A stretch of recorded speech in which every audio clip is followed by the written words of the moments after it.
You're still watching AI TV's coverage of this year's AI Expo Africa. We're going to speak now to someone who's been on the program here, one of the speakers, in fact, at the two-day gathering, and that is Dr. Avashna Govender from the CSIR. She is the research group leader there. Doctor, a very good afternoon to you. In fact, you've just come off stage, right? Yes. What was your talk about? It was on paving an inclusive and digital future for South Africa. Mm-hmm. And how do we do that? So basically what our research group does is we specialize in speech technology. Mm-hmm. So we build text-to-speech, speech recognition, and natural language processing solutions in all 11 written official languages of South Africa. So you can imagine logging onto Netflix and being able to choose a TV show in any language and watching it in isiZulu or Afrikaans. Without it having been filmed in that language, right? Yes, 100%. So that's fascinating. How would you guys envision that being done? So basically that's one of the projects that we're working on at the moment, which is called a voice dubbing platform. So it's not just for media or film, it can be even educational content. So basically the three technologies, which is text-to-speech. So text-to-speech converts your text into speech. You have speech recognition the other way around, from speech to text. And then your natural language processing unit is actually the translation, right? So with those three core technologies, you put them all together, that's basically a speech-to-speech translation solution. So we have all of the core tech to be able to build such a platform. It's just that data is the problem, and we need collaborators. We need the community to get involved in order to share their voices, their data. And why is data such a challenge? Because 10 out of the 11 resources are considered under-resourced right now. Oh, okay. Right? Which basically means that there's hardly any data in our languages that are in a digital form, right? And that's what is an issue. So, and a lot of the... So you don't have something to draw from, yes, am I right? Yes. Okay. And a lot of the data that we do have access to is usually like your biblical data or your parliamentary data, which obviously is not fit for purpose, because if you want to create a chatbot that speaking isiZulu, you don't want it to be speaking like the president, right? You want to be able to converse with it in a natural way with how we are conversing right now, but in, say, isiZulu. So you would feed it, let's say, the language, Yes. so that it knows what to do with it when, let's say, there's a program on the learning channel that deals with mathematics, to be able to explain that, am I right? Well, it's about being able to make it accessible in a different language. So now... No, what I'm trying to understand yes. is the data. Yes. Why we can't, for example, use old religious texts. Yes, exactly. Okay. And how then do we address that problem with the data? How do we make it available to you? So right now we're collaborating with SADILAR, which is a South African Digital Language Resource Hub. So we do a lot of projects with them where there's a lot of initiatives to collect data from the community themselves.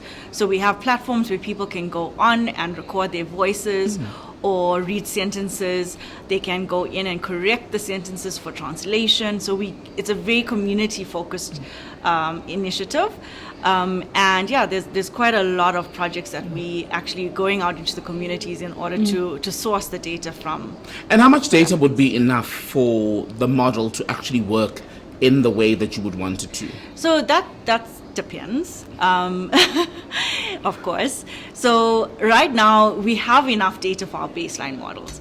But what we are focusing on is domain-specific solutions. So to customize it for a specific domain, so I'll give you an example. Right now we created a speech recognition system to help in the airports to recognize ATC controls, your air traffic controllers issuing commands. So that's a very closed domain because the commands are very specific. So if we collect data with a very specific domain, then our accuracy goes up.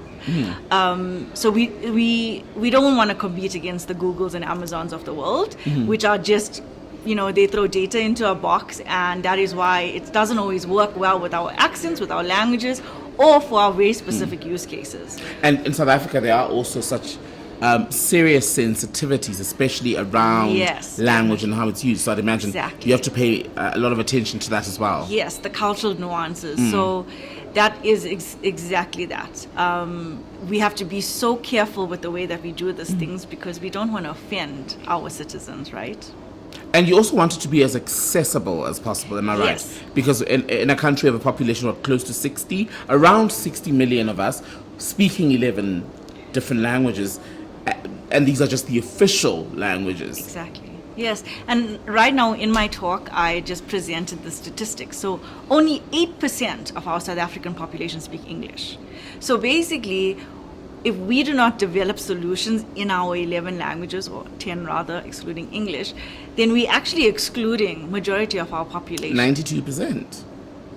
So how long would it take us, Dr. Govender, to get to that point where you would say we've made perhaps not enough sufficient progress for all 10 languages, but for majority of those? We have.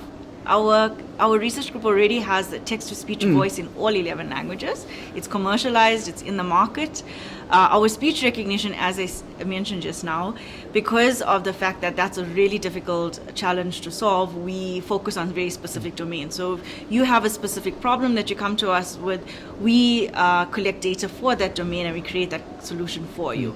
So that's why I said it just depends on the data there. And on a more personal note, you're a woman, but you're Yes. also the research group leader Yes. for this project, right? There's a strong push here at the Expo to get more women involved in the space. Share with us perhaps how you got into it and how you would describe the journey from beginning to where you are now. Was it smooth? Definitely not. I think a lot of women would probably share the same sentiment. But I was fortunate enough to be scooped up by CSIR from the time I was out of grade 12. I started on a bursary program with them. So they've basically sponsored my whole career up until this point. So I grew through the organization from a student, an undergrad student, all the way to a management position. It wasn't easy at all. And I think even now it's a real struggle being a manager, because I attend client meetings and it'll be just me as one woman with a room full of 5 men. And it's really difficult as a woman to find your voice there and be brave enough to speak your voice when you're staring 5 men in the face. But I think I've just recently came off a leadership course for women from the Yale University in the USA. And, I always said that I just need to follow my heart. And I think the one thing that women have over men is our compassionate side and our empathy. And that is really needed in the workplace. Soft power. And yeah, I'm actually, I'm starting an initiative to empower female youth in training them on AI, which I'll be launching in a couple of months. And I'm really excited. I'm a feminist, and I just want to inspire those that come after me to, not be afraid to enter the scientific world, because we need more women. And we all agree with that. How would you assess or gauge the level of enthusiasm, the level of interest among young women in what you do? I think especially in AI now, there's, it's the buzzword. So I think a lot of people want to get into it. But I think where they get lost is they don't have any direction. And that's why I think that, having these youth programs that are focused at women, showing them the different career pathways, because AI can be applied across anything. So they just need to find what they're passionate about. If they want to do human translation, you can do that and then just co-pilot it with an AI bot, If, in the medical field, any field, a teacher can now use AI in the classroom. So, I think right now with AI solutions, it's endless. And I think it's about telling the youth that, they will be able to use AI to do anything that their heart desires. And it's just a matter of pairing the two together now. Really good to speak to you, Dr. Avashna Govender from the CSIR. You're the research group leader. Fantastic to speak to you. Thank you so much. Not well done, but good luck with everything that you have already started to work on.